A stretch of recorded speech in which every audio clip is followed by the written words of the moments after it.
اللہ۔ میرے اور آپ کے آقا نے فرمایا من بنا للہ، جس نے اللہ کے لیے، کس کے لیے؟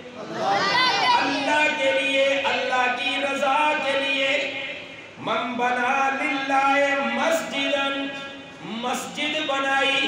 ایک حدیث مبارکہ کے اندر آتا ہے چھوٹی سی مسجد بنائی، رب کریم اس مسجد کے عوض کے اندر، اس مسجد کے بدلے کے اندر، بن اللہ لہو بیتن فی الجنہ، جنت کے اندر اس بندے کے لیے ایک گھر تیار فرماتے ہیں۔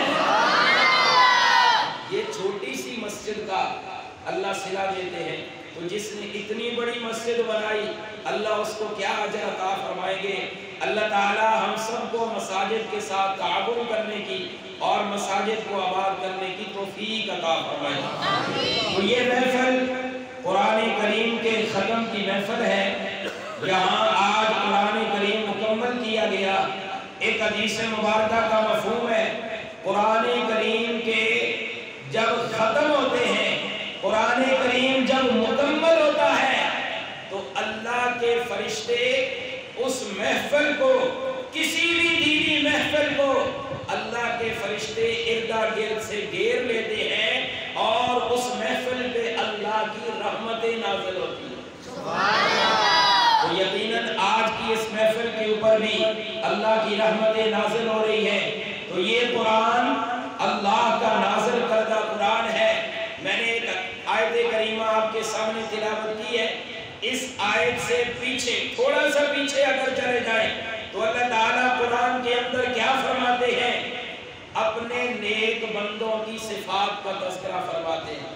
ان میں سب سے پہلی صفت اللہ نے جو ذکر فرمائی وہ یہ ہے کہ اللہ کی کتاب کی تلاوت کرنے والے اللہ کے نیک بندے ہوتے ہیں۔ جاب کر کہیں سبحان اللہ۔ اللہ کریم فرماتے ہیں ان الذین یتلون کتاب اللہ، بے شک وہ لوگ جو اللہ کی کتاب کی تلاوت کرتے ہیں، بے شک وہ لوگ جو اللہ کی کتاب کی تلاوت کرتے ہیں۔ پتہ چلا کہ قرآن اللہ کی کتاب ہے، قرآن اللہ کی کتاب ہے، قرآن اللہ کی کتاب ہے۔ صرف کتاب ہی نہیں بلکہ قرآن اللہ کا کلام بھی ہے، قرآن اللہ کا کلام بھی ہے۔ میرے آقا علیہ السلام کی حدیث مبارکہ کا مفہوم قرآن اللہ کا کلام ہے، باقی کتابیں صرف کتاب، قرآن کتاب بھی ہے اور اللہ کا کلام بھی ہے۔ اصول یہ ہے کلام جب ہوتی ہے وہ متکلم کے اندر سے ہو کر آتی ہے۔ کلام کسے کہتے ہیں؟ جو متکلم کے اندر سے ہو کر آئے اسے کہا جاتا ہے کلام۔ تو پتہ چلا قرآن کس کا کلام ہے؟ اللہ کا۔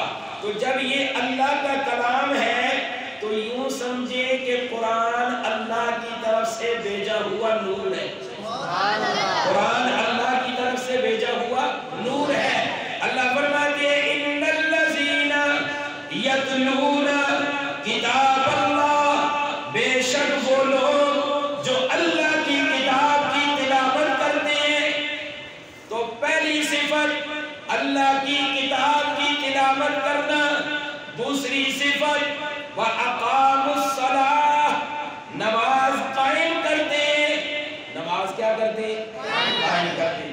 پتہ چلا کہ جو قرآن کی تلاوت سے منسلک ہوتے، جو قرآن کی تلاوت کے ساتھ جڑے ہوئے ہوتے ہیں، اللہ ان کو نماز کا پابند بنا دیتے ہیں۔ فرمایا وَأَنفَقُوا وَأَقَامُوا الصَّلَاةَ، نماز قائم کرتے وَأَنفَقُوا مِمَّا رَزَقْنَاهُمْ، جو کچھ ہم نے ان کو دیا، جو کچھ ہم نے ان کو دیا، سِرًّا وَعَلَانِيَةً، چپکے سے بھی علانیہ طور پہ